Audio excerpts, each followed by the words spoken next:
अस्सलाम वालेकुम। अच्छा, अॼु पाण कवर कंदासीं साउथ अमेरिका। ठीकु आहे। पहिरियों ऑलरेडी पाण एशिया, अफ्रीका ऐं यूरोप कवर करे आया आहियूं। ठीकु आहे। एग्ज़ाम पॉइंट ऑफ व्यू खां अॼु पाण साउथ अमेरिका पढ़ंदासीं। हाणे नक्शे ते असां जेकॾहिं ॾिसूं त असां पढ़ी आया आहियूं त हिते एशिया आहे, हिते असांजो यूरोप आहे, हिते अफ्रीका आहे, विच में असांजो एटलांटिक ओशन अचे थो, मथां असांजो नॉर्थ अमेरिका आहे ऐं हितां असांजो छा आहे, साउथ अमेरिका। ठीकु आहे। सो अॼु असां साउथ अमेरिका खे कवर कंदासीं हिन खे। अच्छा, हाणे साउथ अमेरिका में पहिरियों असां हिन जो एरिया ॾिसूं।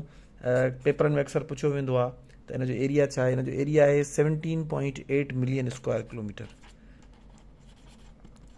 ठीकु आहे। हाणे एग्ज़ैक्ट राउंड फिगर में यादि करणु चाहियो त 18 मिलियन स्क्वायर किलोमीटर। इन खां वधीक जेको इंपॉर्टेंट क्वेश्चन आहे उहो पुछियो वेंदो आहे त इहो टोटल जेका लैंड आहे असांजी धरती जा जेके 7 कॉन्टिनेंट मिलाए करे जेका लैंड आहे उनजो केतिरा परसेंट कवर करे थो पियो। त इहो टोटल जेका लैंड आहे उनजो 11.8% कवर करे थो पियो। ठीकु आहे। जेका हिन जी जेका धरती आहे उहा टोटल जेका लैंड आहे उनजो 11.8 या राउंड फिगर में यादि रखणु चाहियो त ईअं सम्झो 10 हिसो हिन धरती ते जेको आहे सो साउथ अमेरिका में आहे। अच्छा, पॉपुलेशन जे लाइ ईंदो आहे क्वेश्चन, पॉपुलेशन केतिरी आहे, त तक़रीबन हिन जी 44 करोड़। ठीकु आहे। 44 करोड़ हिन जी लॻभॻि हिन जी पॉपुलेशन आहे। अच्छा, हाणे इन जे अंदरि कंट्रीज़ केतिरा आहिनि। 12 जेके आहिनि आज़ाद रियासतूं या रजिस्टर्ड या रिकग्नाइज़्ड रियासतूं या जो कंट्रीज़ हिन जे अंदरि आहिनि। कुझु इंडिपेंडेंट रियासतूं बि आहिनि पर जेके कंट्रीज़ आहिनि उहे 12 आहिनि। हाणे कहिड़ा कहिड़ा कंट्रीज़ आहिनि पहिरियों उन्हनि जा नाला मिंट में असां डिस्कस करे वठूं था पिया ऐं उन्हनि में जेके ख़ासि शयूं आहिनि उहे बि। सभिनि खां पहिरियों ब्राज़ील, मोस्ट इम्पॉर्टेंट। अच्छा, मोस्ट इम्पॉर्टेंट इन करे आहे जो इन जी सॼे कॉन्टिनेंट जी अधु आबादी तक़रीबन 50% आबादी सिर्फ़ु इन हिकिड़े मुल्क में रहे थी। टोटल 44 करोड़ आबादी आहे, तक़रीबन लॻभॻि 22 करोड़ हिन जी आबादी आहे। कल्ह असां लिस्ट पढ़ी आहे त जंहिंमें पहिरें ते जेको आहे सो चाइना हुयो, ॿिए नंबर ते इंडिया, टे ते USA, चोथे ते इंडोनेशिया, पंजे ते पाकिस्तान 22-23 करोड़ सां ऐं 6 नंबर ते ब्राज़ील हो तक़रीबन 21 करोड़ 20 करोड़ लॻभॻि। ठीकु आहे। राउंड फिगर में जेकॾहिं असां ॾिसूं त हुन जी 44 करोड़ आबादी आहे, 20 खां 22 करोड़ सिर्फ़ु ब्राज़ील जे अंदरि रहंदी आहे। सो नॉर्मली या राउंड फिगर में चऊं त 50% आबादी सिर्फ़ु हिन हिकिड़े मुल्क में रहंदी आहे। बाक़ी 11 कंट्रीज़ में बाक़ी 50% आबादी। अच्छा, हिन जो कैपिटल बि पुछियो वेंदो आहे त हिन जो कैपिटल आहे ब्राज़ीलिया। फुटबॉल जे लिहाज़ खां इहो मुल्क मशहूरु आहे। मुंहिंजे ख़्याल में I don't know exact figure, पर मुंहिंजे ख़्याल में 5 या 6 वर्ल्ड कप जेको आहे हिन महिल ताईं खटे चुको आहे। ठीकु आहे। फुटबॉल जो गढ़ आहे। अच्छा, उनखां पोइ आहे असांजो चिली। अगेन हे बि हिकिड़ी फुटबॉल वारी नेशन आहे। अच्छा, सभिनि जा 12 मुल्क आहिनि, सभिनि जी जेको आहे सो कैपिटल यादि रखणु ॾुखियो बि आहे ऐं जेको आहे एतिरो इंपॉर्टेंट बि न आहे। जेके जेके इंपॉर्टेंट आहिनि उन्हनि जा कैपिटल तव्हांखे मां ॿुधायां थो। हिन जो आहे सेंटियागो। ठीकु आहे। चिले जो सेंटियागो। 3 नंबर ते आहे असांजो इक्वाडोर। हाणे हिन जो यादि रखण जी ज़रूरत न आहे। चौथे नंबर ते असांजो आहे गियाना। स्पेलिंग पाण ॾिसी वठिजे। 5 नंबर ते आहे सरीनेम। हे घटि इम्पॉर्टेंट आहे। उनखां पोइ आहे पैराग्वे। उर्दू में हीअं लिखियलु हूंदो आहे, इंग्लिश में लिखिबो आहे PARAGUAY, पैराग्वे। ठीकु आहे। 7 नंबर ते आहे असांजो बोलीविया। ठीकु आहे। हाणे इन जो कैपिटल जेको आहे अक्सर पुछियो बि वेंदो आहे, छाजे करे तव्हांखे मां ॿुधायां थो। इन जो कैपिटल आहे लापास। बेसिकली इन जा 2 कैपिटल आहिनि, हिकिड़ो असांजो आहे एडमिनिस्ट्रेटिव कैपिटल, ॿियो आहे कॉन्स्टिट्यूशनल कैपिटल। ठीकु आहे। सो लापास इन जो छा आहे, एडमिनिस्ट्रेटिव कैपिटल आहे। ऐं ॿियो हिन जो कैपिटल कहिड़ो आहे, सक्री, SUCRE, पढ़बो सक्री आहे। ठीकु आहे। इहो हिन जो कॉन्स्टिट्यूशनल कैपिटल आहे, पर हे एतिरो इंपॉर्टेंट न आहे, पुछियो बि न वेंदो आहे। हे घणो पुछियो वेंदो आहे। छाजे करे इहो पुछियो वेंदो आहे, अक्सर पेपरनि में क्वेश्चन ईंदो आहे which is the highest capital in the world. पूरी दुनिया में जंहिं मुल्क जा कैपिटल आहिनि उन सभिनि मां हाईएस्ट एलिवेशन। अच्छा, जेका हाइट ॻणबी आहे न उहा हमेशह सतह समंदर खां ॻणबी आहे। हाणे मिसाल था वठूं, कराची में समुंड आहे, समुंड जी जेका सतह आहे पूरी दुनिया में तक़रीबन 19-20 जे फ़र्क़ सां हिकु आहे। उन सां कंपेयर कबो आहे त कराची उन खां मिसाल 6 मीटर मथे आहे। जेतिरो परे ईंदा वेंदो, मिसाल घोटकी आया थिए त इहो ख़बर हूंदी, मिसाल अंदाज़ो वठूं था 200 मीटर ज़मीन खां मथे आहे, हिकिड़ी राउंड फिगर या 200 फुट कयूंसि था, हे 6 फुट। अहिड़े तरीक़े सां बावलपुर अञा हिन खां परे थी वेंदो, जेकॾहिं हिते ईंदासीं त उहो वरी 300 फुट मथे आहे। मरी हलिया वेंदासीं त उहो ज़ाहिरी ॻाल्हि आहे सतह समंदर खां 700-800 फुट मथे हूंदो। ठीकु आहे। सो ईअं सतह समंदर सां काउंट कयो वेंदो आहे। सतह समंदर खां पूरी दुनिया में जेतिरा बि कैपिटल आहिनि उन्हनि सभिनि मां जेको हाईएस्ट एलिवेशन आहे उहा लापास जी आहे ऐं इहो जो एडमिनिस्ट्रेटिव कैपिटल आहे। बोलीविया जो ॿियो जेको कॉन्स्टिट्यूशनल कैपिटल आहे उहो छा आहे, सक्री आहे। ठीकु आहे। 7 मुल्क असां डिस्कस करियासीं। अच्छा, उन खां पोइ 8 नंबर ते आहे कोलंबिया। कोलंबिया मशहूरु आहे, इन जो कैपिटल बि यादि रखी छॾियो। ऐं छाजे करे मशहूरु आहे पंहिंजे माइंड में रिकॉल कयो, ड्यू टू शकीरा। शकीरा जेको आहे सो कोलंबियन सिंगर आहे, जंहिंजो तव्हां वाका वाका मशहूरु गानो ॿुधो हूंदो, वर्ल्ड कप जे लाइ जेको ॻायो ऐं पूरी दुनिया में मशहूरु थियो। हाणे हिन जो कैपिटल सिटी आहे बोगाटा। ठीकु आहे, कैपिटा बि कोलंबिया बि साउथ अमेरिका जे अंदरि आहे। काऊं मुंहिंजे ख़्याल में 8 नंबर असां पढ़ी आयासीं। 9 नंबर ते आहे पेरू।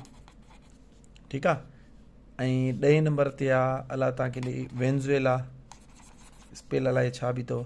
11 नंबर ते आहे यूरोग्वे, पैराग्वे ऐं यूरोग्वे 2, URUGAY कुझु ईअं स्पेल अथसि। ऐं 12 नंबर ते आहे अर्जेंटीना। हाणे अगेन हे बि मशहूरु बि आहे ऐं हिन जो कैपिटल बि पुछियो वेंदो आहे। ऐं अगेन हे बि फुटबॉल जे करे मशहूरु आहे। छाजे करे? मेसी ॿुधो हूंदो तव्हां। ठीकु आहे, दुनिया जो ईअं सम्झो जेके 2 या 3 टॉप जेके फुटबॉलर्स आहिनि उनमां चवां दुनिया जे अमीर तरीन जेको आहे स्पोर्ट्समैन में हिन जो नालो ईंदो आहे। ऐं हिन जो कैपिटल सिटी आहे ब्यूनस आयरस।